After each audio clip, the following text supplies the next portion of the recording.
নমস্কার বন্ধুরা, নিফটি অ্যানালিসিসে আপনাকে স্বাগত জানাই। নিফটির আমরা ফাইনাল ক্লোজিং যেটা পেয়েছি সেটা হচ্ছে 23,431। যদি আমরা কালকের ক্যান্ডেলের ক্লোজিং দেখি, সেখান থেকে নিফটি কী করে 95 পয়েন্ট কিন্তু নিচে এসে ক্লোজ হয় নিফটি। দেখো, নিফটির জন্য ইম্পর্টেন্ট সাপোর্ট কী বলেছিলাম, নিফটির জন্য ইম্পর্টেন্ট সাপোর্ট হচ্ছে এই যে জোনটা, নিফটির জন্য ইম্পর্টেন্ট সাপোর্ট হিসেবে কাজ করছে, যেটা হচ্ছে 23,555 থেকে 23,444। ঠিক আছে, এই যে জোনটা সেটা কিন্তু একটা নিফটির জন্য ইম্পর্টেন্ট সাপোর্ট হিসেবে কাজ করছে। এই জোনটা যতক্ষণ মার্কেট কী করছে এই রেঞ্জের মধ্যে ঘোরাফেরা করছে, যতক্ষণ মার্কেট কী করছে এই 100 পয়েন্টের মানে 23,444 থেকে 23,555 এই রেঞ্জের মধ্যে যতক্ষণ 100 পয়েন্টের মধ্যে ঘোরাঘুরি করছে ততক্ষণ অ্যাভয়েড করো। এখানে অ্যাগ্রেসিভ হয়ে তুমি ট্রেড নিতে যাও তো এখানে তুমি ট্র্যাপ হবে। ঠিক আছে, তো এই জোনটাকে অ্যাভয়েড করো। মার্কেট দেখো যতক্ষণ মার্কেট ক্লোজিং বেসিসে এই জোনের উপর বা সাইডে বা নিচের সাইড ব্রেকআউট বা ব্রেকডাউন ক্লোজিং করছে, ঠিক আছে, ততক্ষণ কিন্তু এই জোনটাকে অ্যাভয়েড করো। ঠিক আছে, নিফটির জন্য কি সাপোর্ট চলে আছে, যেটা হচ্ছে এই যে জোনটা, মার্কেট এখানে অলরেডি 3বার সাপোর্ট নেয় এবং সাপোর্ট নেওয়ার পর মার্কেট কী করে আজকে নিচে এসে ক্লোজিং দেয়। ঠিক আছে, যদি মার্কেট কী করে 23,444-এর নিচে যদি মার্কেট ব্রেকডাউন করে তো নেক্সট যে সাপোর্টটা বেরিয়ে আসে সেটা হচ্ছে ক্লোজিং বেসিসে অবশ্যই সেটা হচ্ছে 23,222। ঠিক আছে, এটা ইম্পর্টেন্ট সাপোর্ট হিসেবে বেরিয়ে আসবে। যদি এটাকে ব্রেকডাউন করে তো নেক্সট যে সাপোর্ট বেরিয়ে আসবে সেটা হচ্ছে 23,023, যেটা হচ্ছে একটা সাইকোলজিক্যাল সাপোর্ট। যদি এটাকে ব্রেকডাউন করে তো নেক্সট যে ইম্পর্টেন্ট সাপোর্ট বেরিয়ে আসবে সেটা হচ্ছে 22,888। ঠিক আছে, এই যে সাপোর্টটা রয়েছে সেটা হচ্ছে একটা ইম্পর্টেন্ট সাপোর্ট। ঠিক আছে, একটা ইম্পর্টেন্ট সাপোর্ট। মার্কেট কিন্তু এই সাপোর্টের কাছে এসে একবার হলেও দাঁড়াতে পারে। মার্কেট 23,444-এর নিচে যদি ব্রেকডাউন করে এবং ক্লোজিং বেসিসে যদি ব্রেকডাউন করে এবং ক্লোজিং করার পর যদি পরের দিন যদি এর নিচে ট্রেড করতে থাকে দেন যে সাপোর্টগুলো বললাম এই সাপোর্টের কাছে কিন্তু মার্কেটের মুভ দেখা যেতে পারে। দেখো, নিফটির জন্য এই যে জোনটা রয়েছে না, এই জোনটাকে অ্যাভয়েড করতে বলছি, তার কারণ রিজন হচ্ছে এই যে জোনটা, সেই জোনটা হচ্ছে 23,444 থেকে 23,555। এই যে 100 পয়েন্টের রেঞ্জ যেটা রয়েছে এই রেঞ্জটাকে অ্যাভয়েড করাটার রিজন হচ্ছে এখানে কিন্তু বায়ার্স এবং সেলার্সরা কনফিউজড হয়ে থাকবে। ঠিক আছে, যদি দেখি সেলার্সরা কী ভাবছে, সেলার্সরা ভাবছে যে মার্কেট যদি এখান থেকে অলরেডি 4-5 দিন ধরে পড়ছে, ঠিক আছে, যদি এখানে বায়ার্স অ্যাক্টিভ হয় এবং বায়ার্স অ্যাক্টিভ হয় যদি মার্কেটকে উপর নিয়ে যায় তো তাদের তো লস হবে। ঠিক আছে, তো তারা কখনো সেটা চাইবে না। আবার বায়ার্সরা কী ভাবছে যে মার্কেট অলরেডি কিন্তু এখানে 4 দিন ধরে কিন্তু অলরেডি 3-4 দিন ধরে মার্কেট নিচের সাইডে আসছে, যদি দেখা গেলো কি এই সাপোর্টকে যদি ব্রেকডাউন করে বায়ার্সরা তাদের প্রফিট লস করুক আর সেলার্সরা তাদের প্রফিট লস করুক, তারা কখনোই চাইবে না। তো এই জোনটা কিন্তু একদম নিউট্রাল জোন। তো এই জোনটায় দেখো মার্কেট ক্লোজিং বেসিসে কোন সাইডে ব্রেকআউট বা ব্রেকডাউন করছে, দেন সেই অনুযায়ী তুমি তোমার সেটআপ অনুযায়ী তুমি ট্রেড করতে পারো। নিফটির জন্য শর্ট কাভারিং মুভ তখনই আসবে যখন মার্কেট এই যে রেঞ্জটা রয়েছে এই রেঞ্জের উপরে ব্রেকআউট করবে, যে রেঞ্জটা হচ্ছে 23,888। ঠিক আছে, যতক্ষণ না মার্কেট 23,888-র উপরে ক্লোজিং করছে ডে বেসিসে যতক্ষণ না ক্লোজিং করছে ততক্ষণ কিন্তু এখানে আপসাইডে মুভ কোনো সেভাবে পসিবল নাও দেখা যেতে পারে। ঠিক আছে, যখনই মার্কেট 23,888-র উপরে ক্লোজিং দেবে দেন এখান থেকে কিন্তু একটা আপসাইড মুভ দেখা যেতে পারে।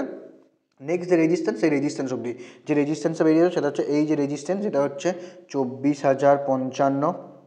ঠিক আছে, নেক্সট রেজিস্ট্যান্স 24,055। যদি এটাকে ব্রেকডাউন করে তো নেক্সট যে সাপোর্ট রেজিস্ট্যান্সটা বেরিয়ে আসবে সেটা হচ্ছে 24,222। ঠিক আছে, ইম্পর্টেন্ট রেজিস্ট্যান্স এবং এই রেজিস্ট্যান্স কিন্তু মার্কেট নিতে দেখা যেতে পারে যদি 23,888-র উপরে ক্লোজিং করে ডে বেসিসে, দেন এখানে কিন্তু এই রেজিস্ট্যান্সগুলো মার্কেটকে নিতে দেখা যেতে পারে। তো চলো নিফটির 15 মিনিটের চার্টটা দেখি সোমবার দিনের জন্য কেমন কি ট্রেড করতে পারে। নিফটি যদি 15 মিনিটের চার্টে দেখি, নিফটির জন্য 15 মিনিটের চার্টে ইম্পর্টেন্ট সাপোর্ট কি বলেছিলাম, এই যে জোনটা, ঠিক আছে, নিফটির জন্য ইম্পর্টেন্ট সাপোর্ট জোন ছিল। মার্কেট ক্লোজিংয়ের পাশাপাশি ওপেন হয় এবং ওপেন হওয়ার পর মার্কেট কী করে এই যে সেই সাপোর্টটা ছিল সেই সাপোর্টের নিচে ব্রেকডাউন করে এবং ব্রেকডাউন করে কোথায় আসে নেক্সট যে সাপোর্ট সেই সাপোর্টের এখানে কিন্তু মার্কেট আসে এবং সাপোর্ট লাগায়।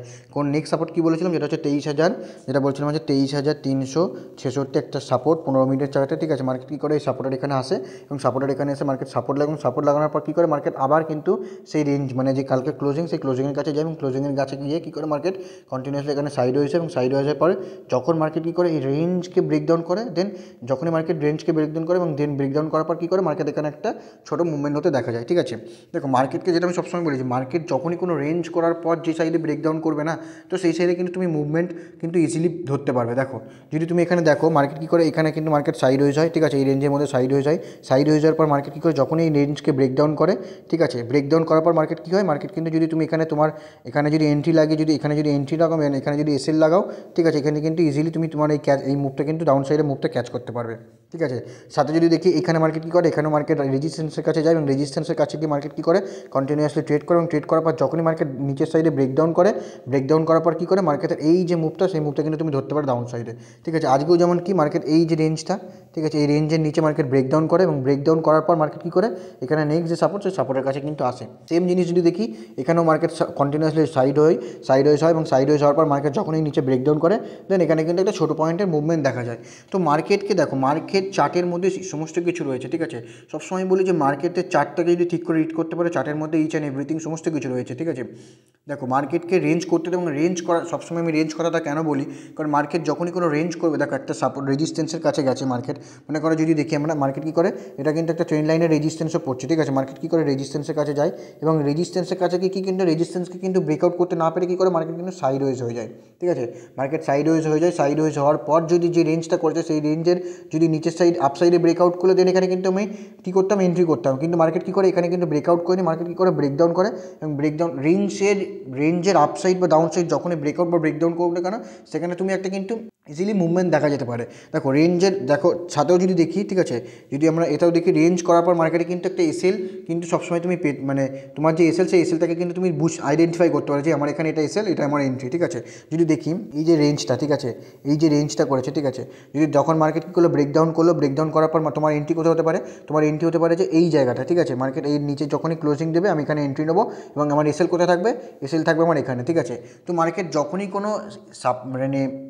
যখনই কোনো রেঞ্জকে ব্রেকআউট বা ব্রেকডাউন করবে, ঠিক আছে, সেই রেঞ্জের আপসাইড বা ডাউন সাইড তোমার এন্ট্রিস হবে এবং তার নিচের সাইড যেখান থেকে মার্কেট লো লাগিয়ে যে রেঞ্জ করেছে সেই রেঞ্জটা কিন্তু তোমার এসএল হবে, ঠিক আছে। তো মার্কেট কী করে রেঞ্জ করার পর মার্কেট দেখো রেঞ্জ করার দুটো অর্থ থাকে, মার্কেট রেঞ্জ করার পর তুমি তোমার যে ট্রেডটা সেই সেট আপ তুমি ফলো করতে পারবে এবং তোমার এসএল কোনটা এসএল হবে এবং কোনটা টার্গেট হবে সেটাও কিন্তু তুমি বেরিয়ে যাবে সেই রেঞ্জ থেকে, ঠিক আছে। সেই জন্যই বলি যে মার্কেটকে পুরোভাবে বোঝো, মার্কেটের মধ্যে সমস্ত কিছু রয়েছে, ঠিক আছে। দিন মার্কেট পাশাপাশি ওপেন হলো, ঠিক আছে, মার্কেট দেখা গেলো এই সাপোর্টের এখানে ওপেন হলো এবং ওপেন হওয়ার পর মার্কেট কন্টিনিউয়াসলি ট্রেড করার পর যদি আপসাইডে ব্রেকআউট করলে নেক্সট যে রেজিস্ট্যান্স বেরিয়ে আসবে, প্রথম যে রেজিস্ট্যান্স সেটা হচ্ছে এই যে জোনটা, ঠিক আছে, এই জোনটা রেজিস্ট্যান্স হিসেবে কাজ করবে, ঠিক আছে, এই যে জোনটা রেজিস্ট্যান্স হিসেবে কাজ করবে যেটা হচ্ছে 23,555,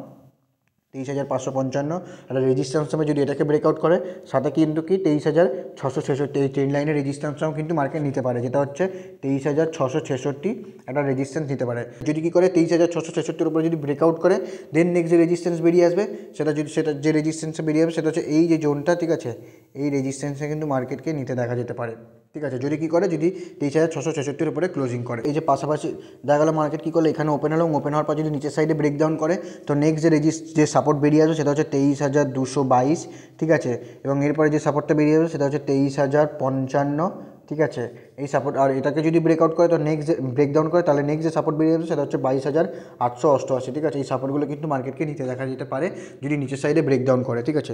দেখা গেলো মার্কেট কী করলো, এই যে রেঞ্জটা রয়েছে না, এই যে সাপোর্ট জোনটা যেটা ছিল সাপোর্ট, ঠিক আছে, যেটা এখন রেজিস্ট্যান্স, দেখা গেলো মার্কেট এর উপরে ওপেন হলো, ঠিক আছে, মার্কেট গ্যাপ আপ ওপেন হলো, ঠিক আছে। মার্কেট দেখা গেলো এর উপরে গ্যাপ আপ ওপেন হলো এবং গ্যাপ আপ ওপেন হওয়ার পর যদি মার্কেট কী করে আপসাইডে ব্রেকআউট করে এই ট্রেন্ড লাইনকে যদি ব্রেকআউট করে তো নেক্সট যে রেজিস্ট্যান্স বেরিয়ে আসবে 15 মিনিটের সাথে সেটা হচ্ছে এই যে জোনটা, ঠিক আছে, এই জোনটা কিন্তু মার্কেটের কাছে একটা রেজিস্ট্যান্স হিসেবে বেরিয়ে আসবে, ঠিক আছে, যেটা হচ্ছে 23,888, ঠিক আছে। এটা কিন্তু মার্কেট রেজিস্ট্যান্স বেরিয়ে আসতে পারে যদি কী করে মার্কেট এই গ্যাপ আপ ওপেন হওয়ার পর মার্কেট যদি ট্রেন্ড লাইনকে ব্রেকআউট করে এবং ব্রেকআউট করার পর যদি সাস্টেন করার পর যদি যে রেজিস্ট্যান্স বেরিয়ে যাবে সেটা হচ্ছে এই যে রেজিস্ট্যান্স, ঠিক আছে, 15 মিনিটের ছেড়ে।